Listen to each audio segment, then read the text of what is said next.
残酷な天使のように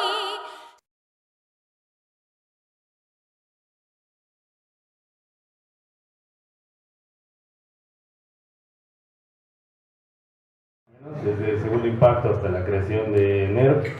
Y como podemos ver en todo este discurso que nos dan principalmente los protagonistas, hay un gran soberbia, ¿no? Una gran confianza sobre la ciencia. No se explica a veces muy claro pues, qué era esa figura, ¿no? Especula, ¿no? En la serie se especula mucho sobre qué es, le dan nombre, qué onda con ese Adán, ¿no? ¿Cuándo fue todo eso? También medio lo aclaran. A veces estas informaciones se buscan más en esta discusión, discusiones fuera de la serie, y entonces tenemos una premisa, ¿no? Para una obra de ficción que empieza a crecer un montón, ¿no? Con esta idea de los impactos y lo que vendría posteriormente, ¿no? Algo así como las grandes pruebas de Heracles, ¿no? Van a venir diferentes ángeles a destruirnos para el tercer impacto, ¿no? Esa es toda la trama que va guiando la ficción, y en este punto resaltar esa gran confianza con la ciencia. Entonces, bueno, ese sería el segundo punto a discutir: NERV, toda esta cuestión del control, la ciencia y el ser humano por encima de Dios. ¿Quién dice yo? Bueno, más que el ser humano por encima de Dios, creo que está tumbando un Dios para poner otro nuevo, ¿no? Pero eso tampoco es un fenómeno a finales del siglo XX, más bien tendríamos que irnos un poquito antes, a finales del XIX, donde empezamos a tener que está tanto el género de la ciencia ficción como el género de horror, en respuesta a esta exacerbación de racionalidad que está siendo contendida, pues, de alguna manera, porque últimamente cualquiera que haya tenido contacto con otro ser humano se da cuenta que los seres humanos somos todo menos racionales, ¿sí? Estamos atravesados por afectos, por pasiones. Cuando tú nos mandabas esta pregunta con respecto a estos científicos que al tener tanto poder, pues que al final no caen en una tentación de darle otro uso distinto, creo que la partir desde otra perspectiva, más bien al revés, ya están cayendo en la tentación desde el momento en que están elaborando whatever se les ocurra que ellos querían hacer con esa criatura que causa el segundo impacto. Creo que ahí, más que están racionalizando un deseo de poder, un deseo además profundamente narcisista. Nosotros podríamos hacer algo por la humanidad porque la pobre humanidad solita estaría inmensa, entonces necesita nuestra ayuda. O sea, creo que también hay una impostura por parte del discurso científico ahí. ¿En qué sentido? En un sentido muy violento. O sea, creo que particularmente el personaje del doctor Ikari es un hombre terrible, es un padre totémico, devorador, sí, dictador, casi fascistoide, evidentemente en ese trip que él también trae.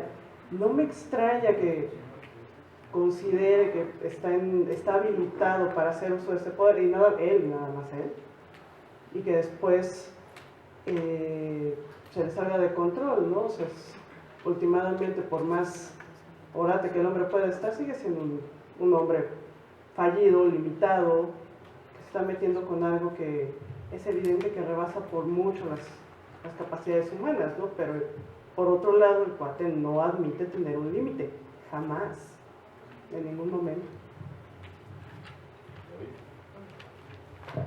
Ok, bueno, fantástica esta parte, ¿no? Para no hacer spoiler, bueno, es que lo voy a hacer necesariamente, porque al final aparece ahí Adán, ¿no? ¿Quién es Adán? Pues ya, después de 20 años, sí, pues sabemos que se trata de Lilith, ¿no? Aquí están haciendo referencia a algunos fenómenos que tienen que ver con la interpretación de la cábala judía.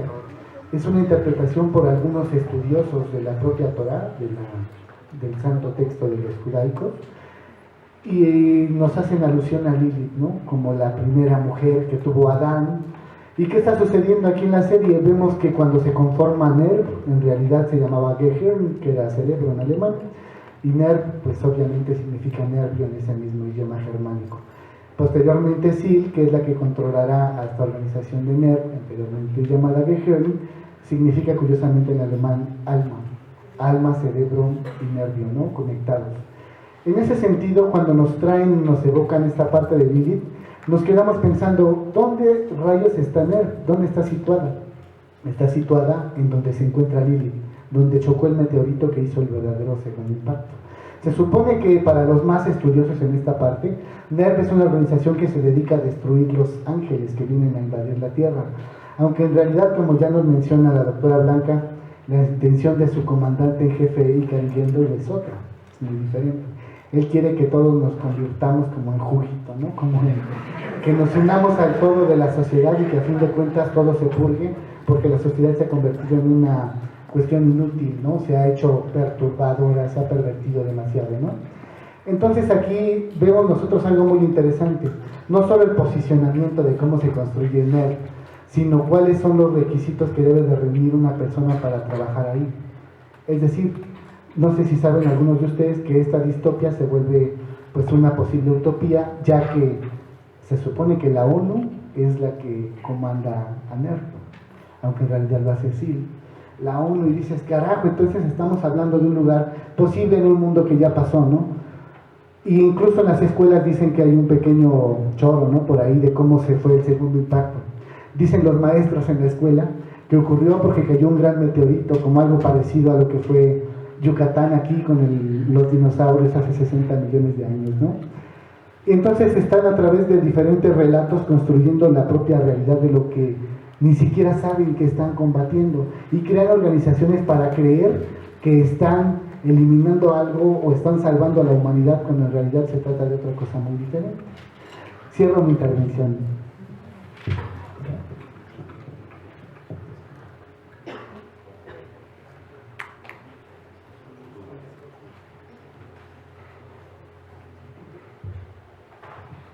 Bueno, vemos aquí que NER entonces es una organización tal vez gubernamental, pero siempre está por arriba porque digamos que toma, cuando ya no se puede, pues es NER que viene en acción, ¿no?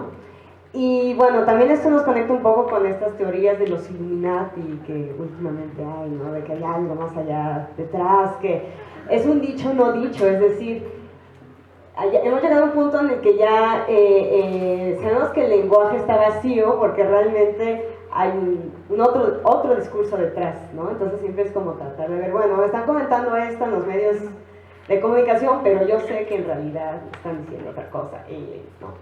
Entonces, ahí está. También el concepto este de ciencia es algo muy interesante, sobre todo porque ya se toma ciencia como religión.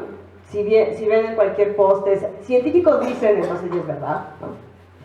Automáticamente. Y también el hecho de que el precio del conocimiento es la disección, es destruir para poder entender la vida, es esa paradoja que está todo el tiempo ahí. Entonces decimos, bueno, ¿por qué en esta vía, que es la vía un poco que estamos, pues tal vez está tomando un poco el mundo últimamente, ¿por qué ciencia y por qué no arte? Porque nos decían, bueno, es que la respuesta humana a esto llamado vida, a esto llamado mundo, a esto llamado existencia podría ser el arte. ¿Cuál podría ser esa diferencia? Podría ser una idea que es que el arte señala lo que es sublime. ¿Qué es sublime? Pues el velo, pero es un velo que si se arranca no hay nada detrás. Y la ciencia al parecer lo que quiere es arrancar ese velo, pero el horror real de la ciencia es que no hay nada detrás. Entonces lo sublime se vuelve siniestro.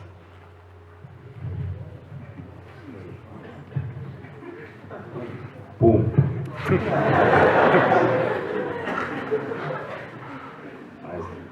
Bueno, en ese sentido me gustaría retomar esta cuestión de la ciencia. Y entonces, un poco retomando esta cuestión de viendo esta ciencia como destrucción y retomando la cuestión del arte, el arte como creación, entonces yo no vería que hubiera un conflicto ahí, yo lo que vería son dos cuestiones complementarias. Para que podamos crear algo nuevo, un paradigma nuevo, primero tenemos que destruir el anterior. Pero esto lo tenemos que hacer uniendo ambas cosas. Si nos vamos al cerebro, tenemos que unir ambos hemisferios. Cuando hacemos algo tan sencillo como escribir, no estamos utilizando nada más un hemisferio o una parte de nuestro cerebro. Es una armonía interna de diferentes estructuras funcionando de manera que podamos hacer algo tan sencillo como hablar o escribir. No es que esté colocado en una sola parte. Si esto lo llevamos al ámbito social o al ámbito cultural, no es, por ejemplo, que un solo genio o un solo teórico lleve a la humanidad a un nuevo punto, a una nueva etapa, sino una construcción a través de quienes cooperan directamente y quienes cooperaron indirectamente para la creación de esto nuevo. Y ahí creo que podemos ver la diferencia, por ejemplo, entre la manera de pensar en Japón e incluso la manera económica de pensar en Japón de la manera de Estados Unidos, que es la siguiente potencia. En Estados Unidos se tiende mucho más a la cultura del genio, que si Bill Gates o que si Steve Jobs son los genios que llevaron para algunos la ciencia, para otros más bien el mercadeo a una nueva etapa, mientras que en Japón se hace mucho más énfasis en industrias como tal. Se habla de Toyota, se habla de Canon, no del dueño de Toyota o de Canon.